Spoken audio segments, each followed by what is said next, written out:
Om Bhurabhuva Svatasviturvarenyam Bhargo Devasya Dhimahi Dhiyo Yonah Prachodayat. Om Shanti Shanti Shanti. जय साई राम। साईं भक्तों, आज मैं साईं गीता का अगला वीडियो आपको दे रहा हूँ। ज्यादा से ज्यादा लोगों में इसको पहुंचाइए और साईं की जो फिलॉसफी है, साईं का जो बहुत मेन जो टीचिंग है वो इसके द्वारा लोगों को पहुंच जाएगी, साईं भक्तों को पहुंच जाएगी। I start the pest of desire and hatred.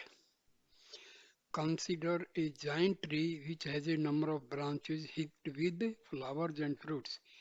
It's a very grand and attractive tree. One day, this tree begins to dry up and its flowers fall off.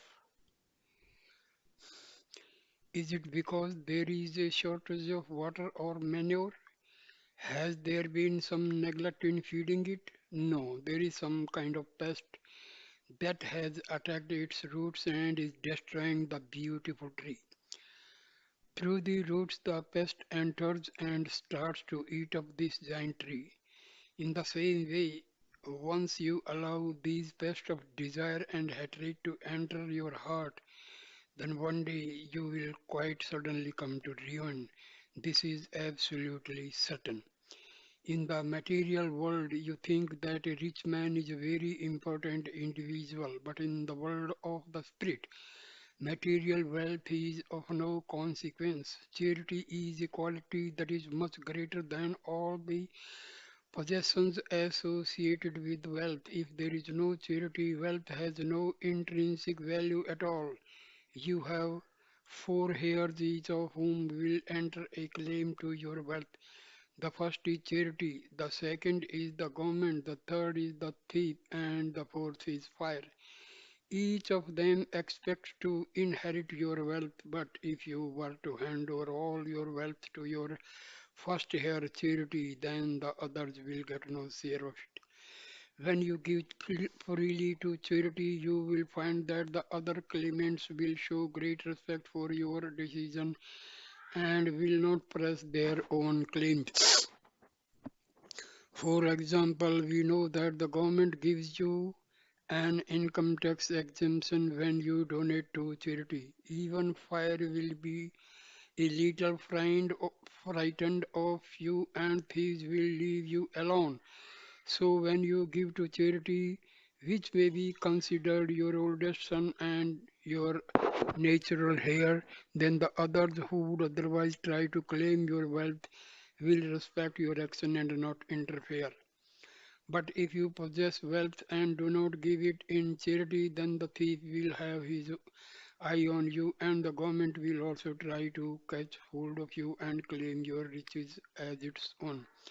If these two for some reason choose to ignore you, then fire will come one day and destroy your possessions.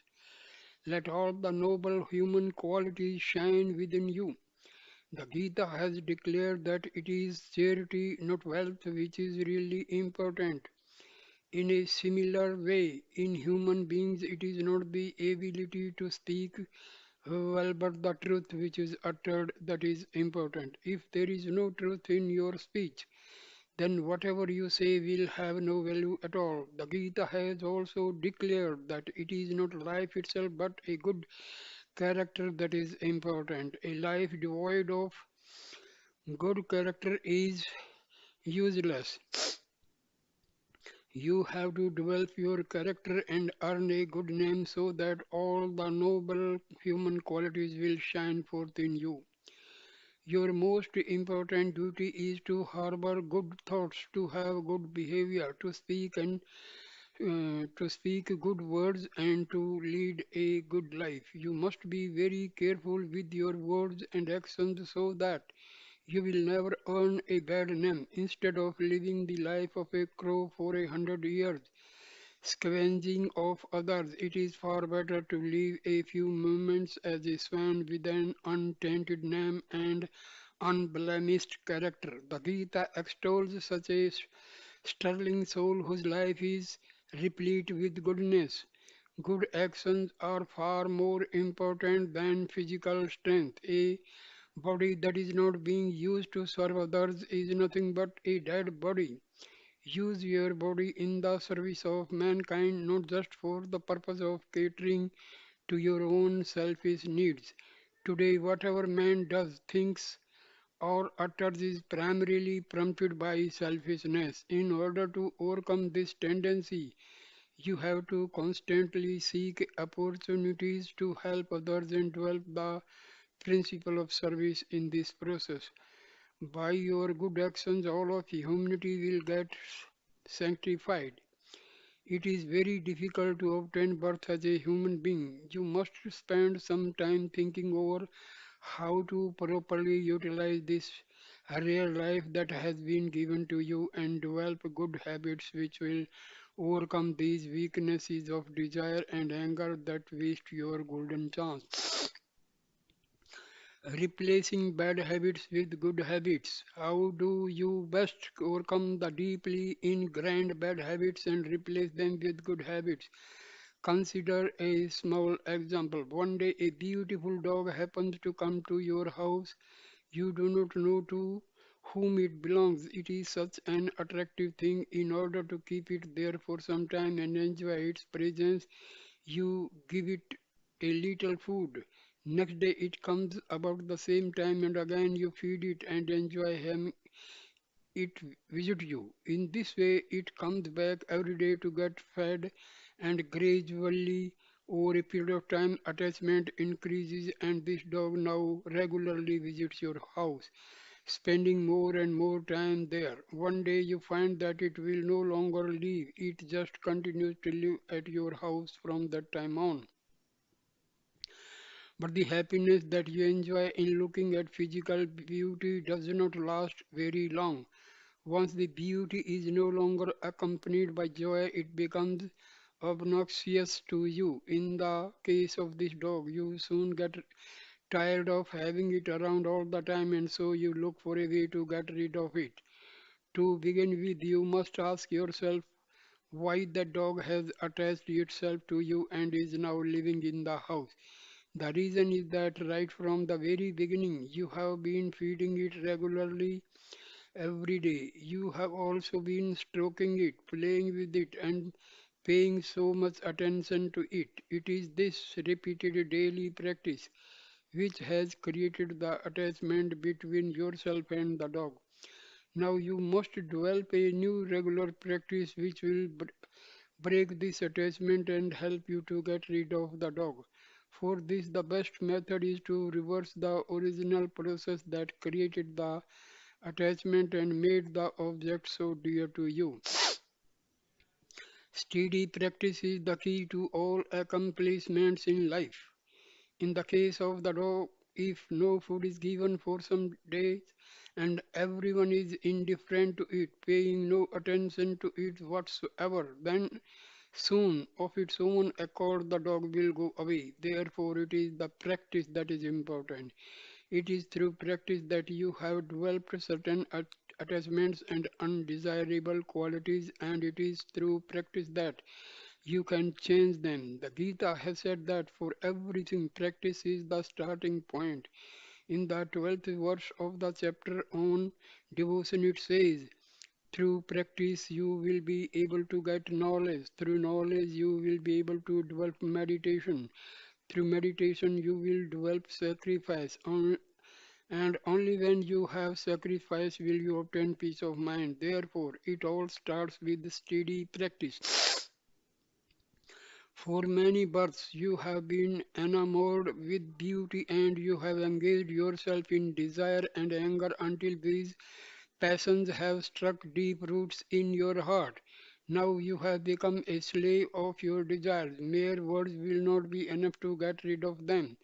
After having practiced attachment for so long, These negative qualities have developed such strong roots that even if you were to cut them off at the surface, they would sprout up again and again. When desires have become an integral part of you, it is only by reversing the process and practicing detachment and renunciation that you will be able to get rid of these deeply ingrained pests.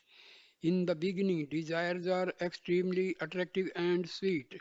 After some time, you develop a disgust for them, but then it is already quite difficult. In fact, almost impossible to get rid of them. Therefore, it is best if right from the very beginning you develop renunciation and detachment as part of your nature and give no place to importance to desires. Unless you have such an attitude of sacrifice and a capacity to resist desire, you will not be ready to receive the grace of God. A bullock or a horse which cannot be controlled, a car without brakes, or a life which is not based on control of these senses are all dangerous. Control of the senses is very important. You need to tightly control the tendencies of the mind to go off in all directions, running after desire. Mind and senses must be kept in check within limited bounds. Even happiness which exceeds certain limits can be harmful. For everything there is a limit. There is a range of healthy functioning. Keeping the senses within their normal limits. The normal body temperature is 98.6 degrees Fahrenheit. If it goes up even 1 degree, there will be a disease in progress. Only when it is within the appropriate level does it indicate a healthy body. In the same way, your blood pressure is normal when it is 120 over 80. If the blood pressure goes up to 150 over 90, it indicates an abnormal condition in the body, which may be indicative of an illness. Similarly, the heartbeat should be around 75. If it increases, an ailment will be in progress. The same is also true for your senses. There is a range of light that is appropriate to healthy functioning of the eyes.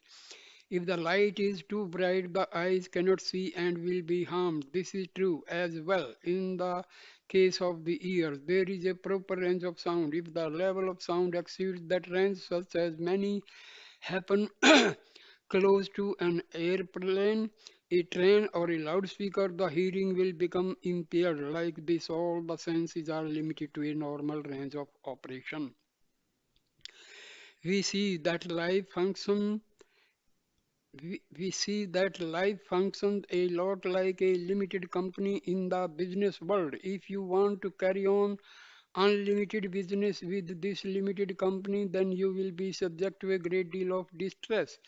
Therefore, you have to impose restrictions on your behavior and spend your life acting always within certain prescribed limits.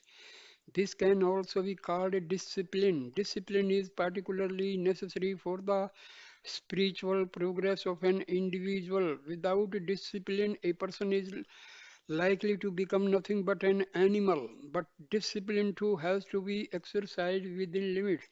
There is even a need to regulate your discipline if you are to enjoy life. You see that for everything there is a limit and a boundary. If you stay within these limits, you will not be troubled by life. The Gita has taught that desire and anger are the primary obstacles to liberation. So it is vitally important that they be curbed. You need to take proper notice of these two dreadful enemies of man and develop complete control over them. These enemies are not external to you. They are your inner enemies. If you are defeated by your inner enemies, how can you ever hope to conquer your external ones? Once you keep desire and anger under firm check, you will be able to defeat your outer enemies quite easily. The Gita has shown that the way to conquer desire and anger is by saturating your life with renunciation, sacrifice, and love. True, run, uh, true renunciation focus on God, not the world. If you want to reach the Lord and have a vision of Him, the most important quality that you need to develop is detachment. Detachment endows you with the capacity to internalize your vision. Detachment allows you to introvert your mind and dwell on your inner beauty, embodiments of love. Once you recognize the defects and weaknesses in the objects of the world, you soon lose your desire to possess them. The mind is very strong and fickle. It is also very obstinate. It is forever determined to get its way. Arjuna prayed to Krishna for help in controlling his mind. He lamented, O Lord, the mind is very powerful and vivid. Krishna replied, Arjuna, if you practice detachment, you will certainly be able to control your mind. Control of the mind. The mind can be compared to a poplar tree. The poplar leaves are always shaking whether there is a wind or not. Similarly, the mind is always unsteady and wavering. In addition to its wavering quality, the mind is also strong and stubborn. Take for example an elephant. It is very strong and it can be quite cruel too. However, with the help of a god, you can bring it under control. Likewise, the horse is rarely still. It is always moving its limbs, its ears, its head, or its tail. Being unsteady, it will first go one way and then another, but with a bit, it can be controlled and made to go in the direction that the rider wants. Another example is the monkey, which roams here and there, the very picture of unsteadiness and fickleness. But with training, it too can be brought under control. Therefore, just as with a goad, you can control an elephant, which may be very cruel and strong. Just as with a bit, you can control a horse, which is nervous and unstable. With training, even a monkey can be controlled. In the same way, the mind, which is also strong and fickle, can be controlled by detachment and constant practice. Detachment. The detachment means realizing the temporary nature of objects and not allowing your mind to get attached to these transient things. It does not necessarily mean that you feel disgust or hatred for them. It means that you feel no mental attachment towards them. Totally giving up all the objects of the phenomenal world is not possible. However, you can give up your mindness, your sense of possessiveness. Once you give that up, then you can go ahead and enjoy the various objects of the world. They will cause you no harm. If the phenomenal world, everything, every person, and every object undergoes change, the world consists of six types of change: birth, growth, maturity, decline, degeneration, and death. These are the changes to which all objects are subjected. To, delu- to delude yourself into thinking that this transient, impermanent world is permanent and become attached to the objects in it is very foolish indeed. In the temple of Vishnu, you will see statues and pictures of Garuda, the eagle. Similarly, in the temple of Shiva, you will find statues and pictures of Nandi, the bull. And in the temple of Rama, you will see a portrayal of Hanuman, the monkey. In all these depictions, the concentration of each of these beings, Nandi, Garuda, and Hanuman, is on the feet of the Lord. They see only the Lord, not the world. All of these demonstrate the right kind of attachment. Their attachment is to the Lord who is permanent, and their detachment is from the world which is transient. The significance of all these symbolic representation is that you should not care much for what is transient, but always concentrate and dwell on the permanent entity which is Lord Himself. Once you recognize the defects of objects, their transitoriness and impermanence, then you will gradually lose your desire to have them. There are a number of stories and show how emperors had a lot Emperors who had a lot of wealth at their disposal and possessed all the luxuries and properties one could dream of did not derive much joy or peace of mind from them. In order to get peace of mind, they would go to the forest and perform penance. From this, they ultimately derived the satisfaction and inner solace for which they had been yearning. Make the best use of every object. Detachment involves more than just recognizing the defects and weaknesses in objects which result from their transitory nature. Detachment also involves the positive quality of getting the most out of the objects of the world.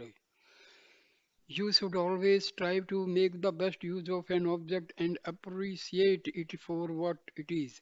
There is no point in just dwelling on the limitation and sorrow that objects of the world produce. But you should know to properly use two objects to perform your duty in the world. Then you will acquire some satisfaction. In the larger sense, it is really giving up worldly sorrow and gaining the bliss of the Supreme Self that is true detachment. Giving up family, wife, children, and properties and then going to the forest cannot be called detachment. Detachment is recognizing the weak aspects in the nature of the objects as well as accepting their positive and strong points. Whenever you get into difficulty, whether physical, mental, financial, or any other type of problems, you may develop a sense of detachment towards the objects causing their state. This is quite natural. For example, suppose a person dies and his body is taken to the burning ground where it is cremated. When you look at such a situation, you develop a particular type of detachment, philosophizing that the body has to come to an end sometime or another. But this detachment is only a temporary phenomenon, a temporary feeling. It cannot be considered true detachment. Another example is when a mother is delivering her first baby, not being able to suffer the pain she shouts that she would rather die. This also is not true detachment. As soon as the baby is born, suppose she has a girl, she immediately wants to get a boy the next time. A similar situation develops when someone does not get his wishes fulfilled. Here also he develops a certain type of detachment. All these attitudes are temporary. Permanent detachment is something quite different. Permanent, de- Permanent detachment is an intense detachment as opposed to dull or weak detachment. For example, a person may have resolved to go on a pilgrimage to one of the holy places in India, but then there may be a strong tendency to postpone it to the next month. If it is a matter of doing something good, such as going on a pilgrimage, one will tend to postpone it. On the other hand, if it is a matter of doing something bad, one prefers to do it right on the spot without wasting any time. People usually will not make very great effort to perform good deeds. This may be seen as a type of weak detachment which tends to postpone implementing good resolutions and performing good actions. But such behavior will not help you to reach your spiritual goal. It is intense detachment which is essential for progress on the spiritual path. Harish Chandra and Buddha. If you decide that a particular activity is good and sacred, you should not postpone it. You should immediately implement it and see to it that this good action is successfully carried out. This was the royal path laid down for all by the Buddha. Once Gautama Buddha realized that the body was impermanent, that none of the worldly things were going to last, he resolved to seek out and discover the unchanging truth. He gave up his family and his kingdom and went into the forest to realize the ultimate reality. There was a there was another great ruler who had an intense sense of sacrifice and detachment. His name was Harish Chandra. Although he was an emperor, through a series of unfortunate circumstances, he lost everything he had in the world, his kingdom, his wife and family, and spent his days as caretaker of a cremation ground. One day, when Harishchandra first started performing his duties in the cremation ground, the corpse of a rich man was brought there by a large number of friends. They brought the body, set it on fire, and immediately went back to their homes. Usually, when a body is set on fire, a little weight is put on it. Otherwise, as soon as the heat comes, the body finds.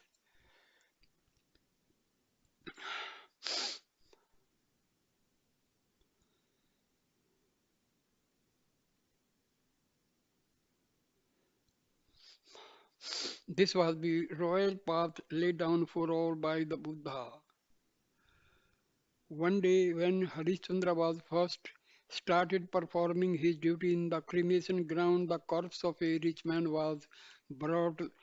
Therefore, by a large number of friends, they brought the body, set it on fire, and immediately went back to their homes. Usually, when a body is set on fire, a little weight is put on it. Otherwise, as soon as the heat comes, the body bends as if it were getting up and then lies down again. Only Harishchandra remained in the burning ground that day. No friends or relatives of the dead man stayed behind to keep a watch on the body. Harishchandra went to get a little more fuel to put on the fire. Suddenly he saw the body lift itself up. He was surprised and went near it to have the close look. As Harishchandra approached the pyre, he noticed that the body had by itself returned to a prone position. For an instant he thought that it was still alive, as if sitting up to look for its relatives and friends, but then he realized that the whole episode was just a momentary illusion of a corpse appearing alive caused by the heat of the fire. Harishchandra thought to himself, in the same way that I mistook this corpse to be alive, I thought this world to be real, but it is unreal. It is only an illusion of reality. Harishchandra lamented that such a wealthy man whose corpse was brought there had no relatives or friends to stay with his body until the end. He thought, whatever may be the position and the riches of a person, not even his wife or children retain any attachment to it after his death. As a result of this experience, Harishchandra developed an intense detachment toward the object and form of the world. Worldly attachments are like poison. Every day, at every time, there will be changes occurring in all the objects of creation. These changes are not artificial. They are not imaginary. They are natural and inherent in the very nature of objects. Once you recognize that the world is basically a stage for the continuous natural occurrence of changes and that change is inherent in the very nature of the objects of the world, then you will become free from suffering. Anyone who realizes that there is a lethal toxin contained in the fangs of a poisonous snake will not casually go near it. If you see an approaching scorpion with its poisonous tail held up, ready to strike, would you not run away from it? Only a small innocent child or a totally ignorant person would go near it, get stung and die. You make every effort to avoid a poisonous creature because you know its harmful nature. In the same way, you would make every effort to avoid worldly attachments if you knew their harmful nature. The Lord taught in the Gita that instead of undergoing all the sufferings that go with the developing attachments and then getting disillusioned when the inevitable changes begin to happen, it would be far better from the very beginning to remain unattached toward the things and objects of the world. But now you go on planning many things and attaching yourself to many things in order to gain some short-term joys. You exhaust yourself thinking and planning. It should do this, I should do that, or I should do this instead of that, and get yourself involved in countless projects and activities. But you will have to bear the consequences of all these actions in the future. The seeds you have sown by your actions will mature and you will reap the harvest of those seeds. If the seeds belong to one variety, You cannot expect to get back a different kind of result. Whatever acts you have indulged in, the appropriate fruits thereof will be given to you in the form of an invisible garland which is hung around your neck. When you are born from the womb of your mother, no garland can be seen, neither a garland of pearls, nor one of precious gemstones, nor a necklace of gold will be visible around your neck. Nevertheless, there surely is a garland there. That garland is composed of the consequences of your past deeds, which you have performed during your previous births. That garland given to you by the Creator will adorn your neck, although it will not be seen by the physical eye. The person who recognizes the truth and that for every action there will be a resulting consequence will take up only good activities and will spend his life indulging only in action that will earn him good results. This has been taught by the Gita as a spiritual exercise of particular importance to devotees. It leads eventually to developing indifference and detachment to the things of the world, and it results in the acquisition of true wisdom. Here is an example which illustrates this illusory nature of the world and the detachment you should have it. King Janka's dream. King Janka had acquired extraordinary proficiency in the knowledge of God. He was called the king devoid of body. In other words, he had been able to transcend body consciousness. One particular night after dinner, he was discussing certain administrative problems with his ministers. He got a he got back to his bedroom a little late. A meal had been set out for him, but he did not touch it. He relaxed on a sofa while the queen massaged his feet. Soon the king fell asleep. The queen asked the various attendants present to leave the room and made sure that the king, who was extremely tired, would not be disturbed in his sleep. She covered him with a blanket and banked the lights low, quietly remaining by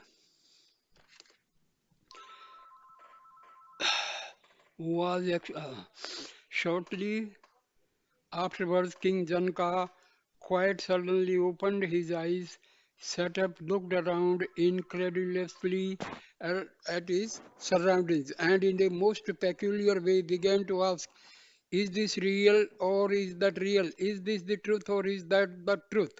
The queen became a little frightened by his bewildered look and strange question.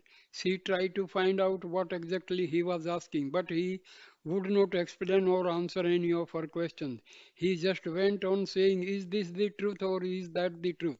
She called for the ministers, consuls, and others, important officials. They all assembled and began questioning the king. Maharaj, what is your doubt? What exactly are you asking? But the Maharaja would not respond to them. Finally, the ministers brought the great sage Vasishtha to the court. Vasishtha asked the king, what are you asking? What is troubling you? The king was replying to all the questions with the same query. Is that the truth or that this is the truth? Is this reality or is that reality? Says Vasishtha, being omniscient, closed his eyes and meditated for a while to find out the cause of the king's strange behavior. Vasishtha realized that the king had suddenly awakened from a vivid dream in which he had forfeited his kingdom and found himself wandering lost, alone, and despondent in a forest. He was feeling very hungry and also very tired and forsaken. As he wandered through that forest, he kept shouting, I am hungry, I am hungry. It happened that there were some robbers in that forest. Those robbers were just sitting down in a glade nearby to have their meal, eating from plates made of leaves. Taking pity on him, the robbers made themselves known and invited Janka to join them, offering him a portion of their meal.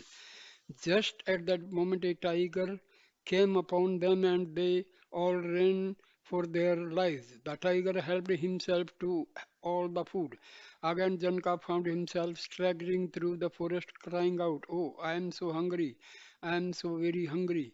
When he woke up, he discovered he was in a palace on a royal sofa by the side of Queen, with a silvery tray filled with luxurious food and dainties sitting on the table nearby. And he began asking whether he was the starving, forsaken wretch begging food for robbers in a fearful forest, or whether he was a king living in a sumptuous palace surrounded by all possible luxuries. Is this true or is that true? Is this real or is that real? Maharshi Vasishtha immediately recognized the king's confusion and said, King Janaka, neither beggar nor emperor is real. You alone are real. You yourself are the truth. The you who was present as pure consciousness in the dream state, playing the role of the beggar, and who is present in the waking state, playing the role of the king.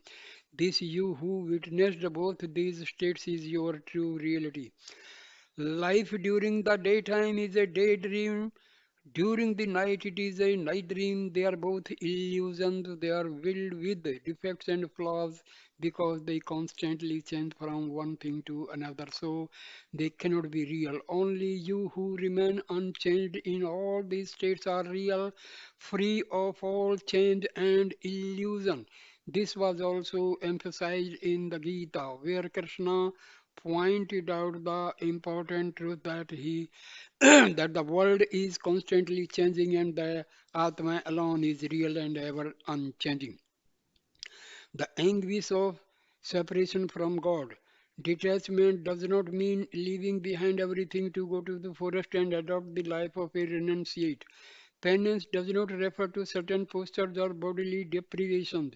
Penance refers to the intense anguish you experience when you feel yourself separated from God. Whenever that anguish of separation is with you, whenever you may be, then you are. Wherever you may be, then you are engaged in penance. All worldly experiences are governed by combinations of the three attributes: inertia or chaos, action or reaction, and rhythm or calm. The anguish of penance, with its intense aspirations for reaching God, takes you into a state of being which transcends these three worldly qualities. At the time, you will experience a deep inner serenity and unity of thought, word and deed. Thought, word, and deed are the causes of karma. They are called the instruments of action. It is the union of these three instruments of action which may be described as penance.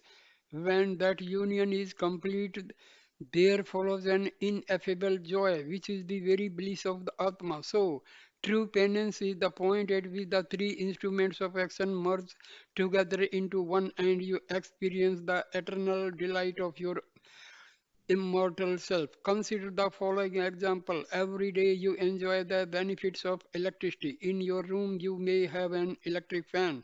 There are three blades attached to the motor of the fan. If they were to rotate in three different directions, you would not get much of a breeze. But when they rotate in unison as if there were a single blade going round, then you can enjoy a very good flow of their air from the fan. So enjoyment of the cool breeze comes only when all the three blades are working together and rotate as one. In the very same way, when the three instruments of action, thought, word and deed merge together and work as one, you can enjoy real bliss. In this illustration, your heart may be compared to the room containing the fan. The three instruments of action may be compared to the three blades of the fan. Your intellect may be thought of as the electric switch. Your spiritual power, the energy emanating from the Supreme Self, may be thought of as the electricity that energizes the fan. Your spiritual practice is the process of clarifying your intellect and thereby turning on the switch. When the three instruments of action work together in harmony,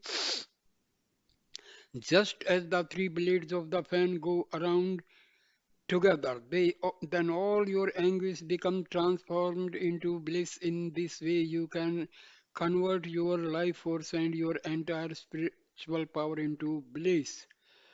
True renunciation is turning your mind towards God. Mankind has forgotten the ability to perform penance. When you let your vision roam in the temporary and transient world, your spiritual path spirals downward into inertia and stasis. When you concentrate your vision and your awareness on the permanent God, then you are part, practicing penance and your spiritual progress leaps ahead. If a door is locked and you want to open it, you must put the key inside the lock and turn it toward the right, then it will open. But if you turn the key to the left, the lock remains closed. It is the same lock and the same key. The difference is in the way you turn the key. Your heart is that lock and your mind the key. If you turn your mind toward the God, you get liberation. If you turn it toward the objects world, you remain in bondage. It is the same mind that is responsible for both liberation and bondage. True renunciation is turning your mind towards God. It means constantly bringing your mind back from other thoughts to dwell on the permanent entity. Such mental detachment and sacrifice must be developed into a very intense feeling. You should not keep on postponing the practice to the next day and then the day following that and so on. Suppose you expect to go to a marriage, you would keep certain clothes ready several days before the occasion. Or suppose you had a chance to go to the movies, then you will get ready very fast. Even for just going for a walk, you make yourself ready in a trice. Well, if you cannot go to the cinema today, you can easily postpone it to another day. If you do not go for a walk now, you can always go another time. But the Lord's journey cannot be postponed or cancelled. You must always be ready to accept whatever comes your way. Time waits for no one. Time does not follow man. Man has to follow time. Time flows on continuously and takes everything with it.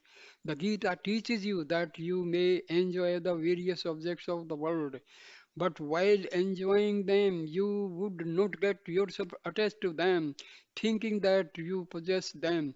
This is feeling of renunciation or detachment is one of the most essential aspect of the spiritual philosophy propounded in the Gita.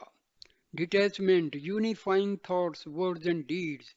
For the wheel of existence, the mind is the focal point, the central hub from which all worldly activities emerge. To be able to penetrate this focal point and obtain a vision of the immortal self that is beyond, you must cultivate the practice of non detachment. Make every effort to develop this most important discipline. Embodiments of love. Renunciation or detachment can also be thought of as non attachment. Non attachment is when the mind and the senses become unaffected by the objects of the world and remain indifferent to their attraction and repulsion. The mind covers the true self, therefore, the mind can be described as a veil. It is a veil of ignorance, for it hides your true self and keeps you unaware of its magnificent presence within you. But the mind itself is tied down by the sense organs, and the sense organs are attracted to the objects of the phenomenal world and get bound by them. Therefore, the first step in realizing your true self is gain control over your sense organs. For this, the practice of non attachment is essential. Detachment leads to self realization. Once you are free of attachment to the sense object, then the sense organs will no longer be able to bind your mind. A mind unencumbered by the senses becomes pure and transparent. It no longer imposes its covering influence over the Atma. When the veil of the mind dissolves, true your true self becomes aware of itself. Then you are immersed in the unity of all existence and enjoy the bliss which is your true nature. The Gita has taught that non attachment is crucial for realizing your true self. That true self is the one supreme self. Detachment or non detachment has also been emphasized in the yoga classic of Patanjali, a great seer of ancient India. He taught that detachment is the natural property of a mind which remains unswayed by the sense organs and objects which attract them. Such a mind, being free from the slavery of the sense organs and sense objects, is pure and unaffected by the delusion. You gain a pure mind when you see all the objects of this world as transient and changing.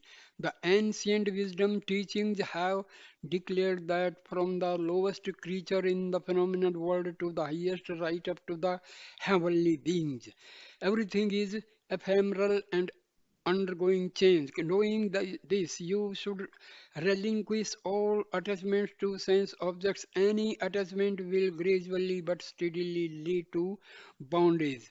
Just as moving the firewood from the fire automatically extinguished the flame, removing the sense objects from the senses automatically renders them impotent. The wisdom teachings have stressed in a most forceful way that only that person who does not care for anything less than full realization of the Supreme Self is a person of true renunciation. Neither objects of the world nor even the heavenly abode of the Lord could sway him from his one pointed focus. There is a story related to one of the ancient wisdom teachings about a very wise young boy who, because of an oath made by his father, found himself in the realm of death. The god of death tried to win over the boy. He said to him, I will give you complete mastery and lordship, cover all the wealth and all the power of the world, and I will give you all the pleasures of the heavenly world. But the boy replied, this world and all the worlds beyond you are but transient, they will not last. I do not want anything to do with that which comes and goes. I only want to have the vision of the Supreme Self. I want to realize the ultimate truth, that which never changes. The world with its bondage and all the sorrow that goes with it is for the person who is swayed by the objects of the senses. They do not interest me in the least. The boy was a Nachiketa and the holy person was Lord Yama. And this story comes in Katha Upanishad. Attachment to objects which you think belong to you. Let us suppose that you have been living in a particular house for a long time. One day you have to shift to another dwelling. You pack all your belongings and put them in a conveyance and bring them to the new house. Now, it is a common experience that you even go to the extent of wrapping the worn out slippers and the old broomsticks in newspapers to carry you them with you because you think that they belong to you. What's the reason for this attitude? The reason is that you have become bound by your attachment to the sense object.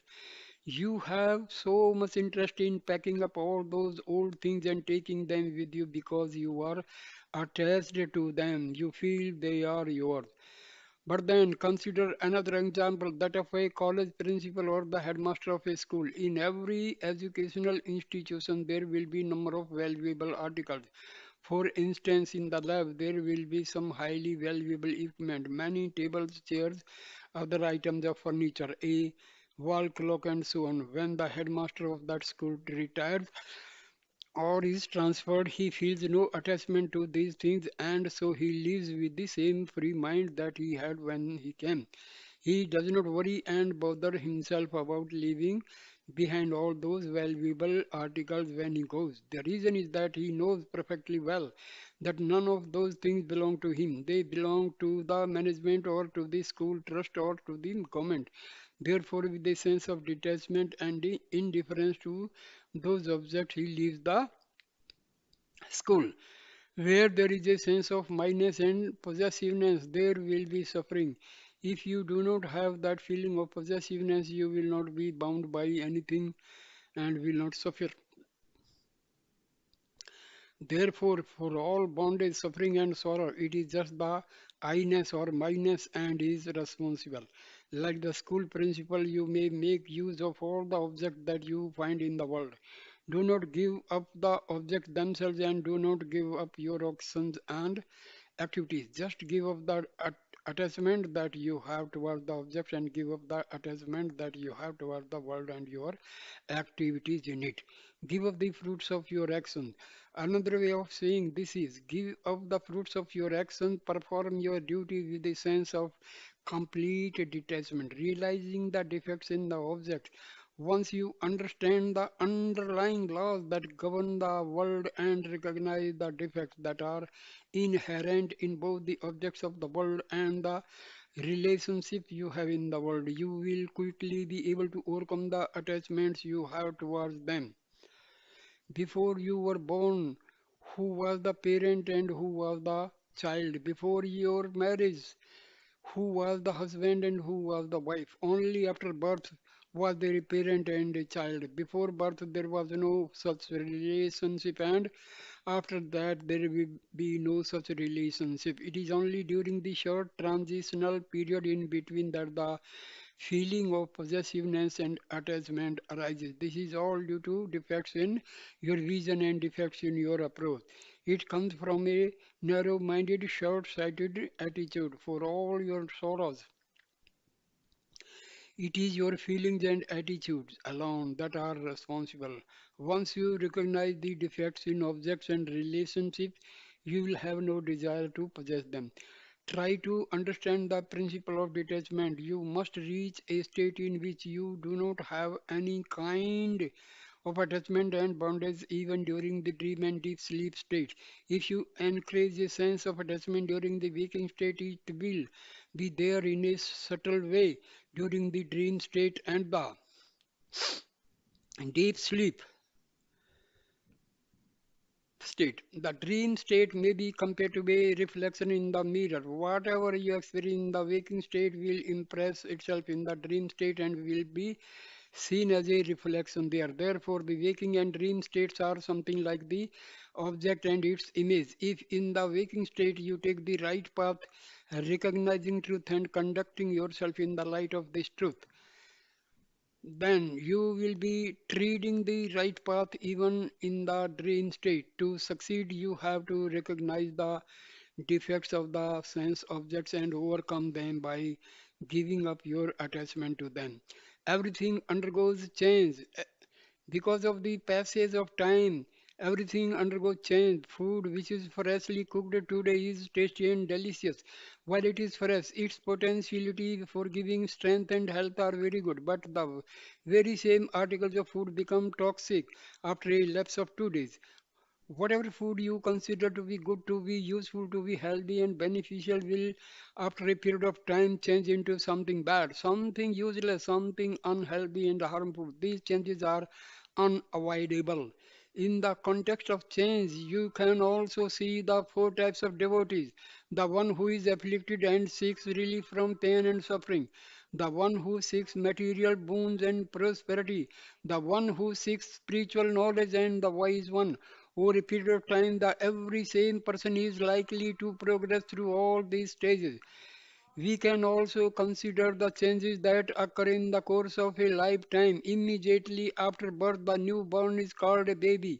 After a few years, it is described as a child. 20 years later, the same person is considered an adult. And after another 30 years, it will have become a grandparent. These are not four different people. It is the same person all the time, but because of the passage of time, different names are given in accordance with the different stages of life that the individual is passing through.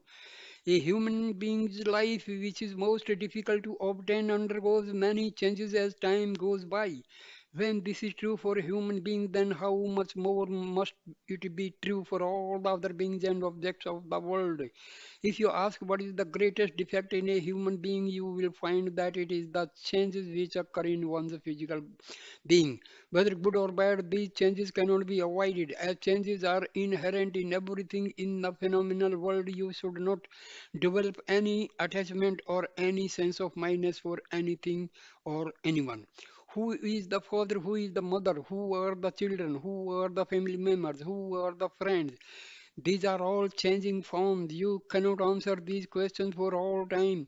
As you become aware of all these changes that are constantly occurring in all these relationships, then how can you develop any attachment to them? The Gita has taught that one has to recognize all the changes that come about with time as fundamental defects and flaws. Therefore, develop complete detachment from the defective forms which are experiencing these changes. They have no performance. Constant practice, detachment or non-detachment. It is the first important discipline that should be undertaken. The second is constant practice. What kind of practice can be called constant? One kind is austerity or penance. The moment people hear this word austerity, they get a little frightened. They inevitably associated atros, austerity with going into the forest, eating whatever fruits and roots are available there, and exposing themselves to all kinds of risk and suffering. Truly speaking, that is not austerity. That is just putting the body through some suffering and punishment. It is not the body that must undergo the suffering, but the mind. The mind tends toward either sloth or chaos or endless activity and is filled with the sense of doership and possessiveness. Austerity is putting such a mind with all these negative tendencies that cling to it. Therefore, through your real torture until all these tendencies let go their hold. Austerity also means removing the defects that are inherent in the sense organs. This is the real austerity. There are three types of austerity. One is the physical austerity of the body, the second one is the vocal austerity of the tongue, and the third is mental austerity of the mind. The three austerities, physical, vocal, and mental. Physical austerity refers to using the body to perform good actions, which include worshipping the Lord and expressing your sense of gratitude by serving great souls. If you earn their grace, the selfish aspects of finance and minus will slowly get reduced. Once these negative qualities decline, then automatically positive qualities and actions will develop. All that point, you will naturally be attracted to the company of like-minded spiritual beings and be inspired to study the Gita and sacred text. In addition to this, you will undertake charity for education, for medicine and hospitals, for poor feedings and other good causes. And just as traditionally the different types of charities such as giving away golden cows and land were the means for using the body in sacred activities, so also you will now be using your body in a sacred way. Since you will not be doing any harmful or prohibited activities, you will not put yourself under the spell of the sense of doership and possessiveness. You will be free yourself from bondage to these qualities. All of this can be described as bodily penance. Vocal penance is the cause of good and noble words. Even when you speak the truth, you should not be severe or sharp tongued. You must be careful not to hurt anyone. In this context, the Gita has said that truth must be sweet and non-violent. Use the sacred tongue which has been given to you for giving joy and delight to others and for helping them. Do not give any suffering to another mind. Use your thoughts to help you concentrate and think of the Lord. Use your tongue to describe all the glorious attributes of the Lord. Use words which are highly helpful to others. Use your talk to show the right path to others. Explain to others all the great and good spiritual experiences that you have had. Correct people if they are going on the wrong path by using good words and a sweet tongue. Make sure that no amount of falsehood enters your heart or enters your talk. This is the way to become an adept of truth and non-violence. Better be quiet than tell an untruth. If you are following the path of truth, there may be quite a few problems that you will encounter. A particular sage performing penance had taken an oath to take the path of truth and non-violence, came what may. A cruel hunter who heard of this tried to induce the sage to break his vow. The Hunter pursued a deer and drove it in such a way that it had to pass in front of the sage. Immersed in his austerities, the sage saw the deer hiding in the bush. The hunter came running and asked the sage, "Have you seen a deer passing this way?" The sage was in great conflict. If he told the truth, he would cause harm to the deer, but if he did not tell the truth, he would be breaking his vow. On the other hand, he would commit the sin of causing harm to another being, and on the other, he would commit the sin of lying. The sage found a very good way of dealing with this dilemma. He answered the hunter's query in a somewhat enigmatic way. He said, "The eyes which see cannot speak, and the mouth which speaks cannot see. I cannot make that which has seen speak, and that which can speak see." That is the truth. Even in such difficult situation, one should not tell an untruth, but one may not be able to tell the truth either. When you are engaged in the vocal type of austerity, difficult situations of this kind may arise. You should make every effort to see to it that you escape without uttering any falsehood.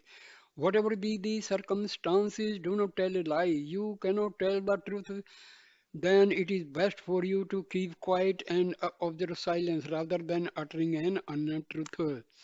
Consider the third austerity, the mental austerity. In this type of austerity, you will have to develop good qualities and virtues. Whatever thoughts may be flashing through your mind, your face will show the reflection of them. That is why it is said that face is the index of the mind. All thoughts will be reflected on your face. If you are grief stricken mentally, your face will reflect that state. If there are sacred thoughts in your mind, your face will be very cheerful. And effect of the mind and its thoughts can easily be seen in this way. Only when you have sacred thoughts, sacred feelings and sacred ideas in your mind will you be able to live a happy and cheerful life. If there are bad thoughts torturing you, then whenever somebody comes and talks to you, even if you try to smile, your smile will be artificial and it will betray the disturbed inner state in your heart. You should not allow yourself to be driven to such a state. Always keep yourself happy. When will you be happy and joyous? Only when your thoughts are good and sacred. In order to have such good and sacred thoughts in your mind, you should exercise control over your thoughts. Every day, observe a period of silence. At least for a few hours a day, you should observe silence. Then the mind will get some rest from words and thought waves. A repetition of the holy name and concentration on the Lord can also be practiced to give some rest to the mind. Repetition of the name and thinking of the Lord bring such both inner and outer purity. Just as you bathe your body every day and transform it into a clean outer vehicle, the mind too has to be given a regular purification bath to renew its freshness and sacredness. Now you are concerned mostly with the physical cleanliness, but you must also engage in mental cleanliness, which is equally essential to your life. Good thoughts, good feelings, and good actions go on a way to bring about inner cleanliness. Austerity truly means bringing about a physical, vocal, and mental unity by letting actions, words, and thoughts become one. This is the real austerity. A great soul is one who has been able to enjoy the unity of all these three attributes. If the thoughts, the words, and the actions are different, then a person cannot be considered a great person. Worldly experiences are governed by combinations of the three attributes of these. Inertia and chaos give rise to a slothful nature. Action and reaction give rise to an active and passionate nature, and rhythm or calm gives rise to a pure harmonious nature. Austerity refers to transforming the first of these two, the slothful and passionate nature, into the pure, calm, and harmonious nature. This can be brought about by controlling sloth with the help of passionate nature and then by controlling passion with the help of the pure, calm nature. In this way, you can enjoy the harmony of all three natures. being joined together as one. Ultimately, when all your actions, words, and deeds have become totally unified, you will have overcome all worldly attributes and you will be free even from the limitations of the pure calm nature. For example, suppose you have stepped on a thorn. If you want to remove the thorn from your foot, there is no need to look for a special instrument. Another thorn is sufficient to remove the first one. Then you can throw both thorns away. In the same way, the two lower natures which have been giving you so much trouble can be removed with the help of thorn of the calm, pure nature. Until you have removed these two lower qualities, you need the calm quality. The calm quality may be described as a golden chain, the passionate quality as a copper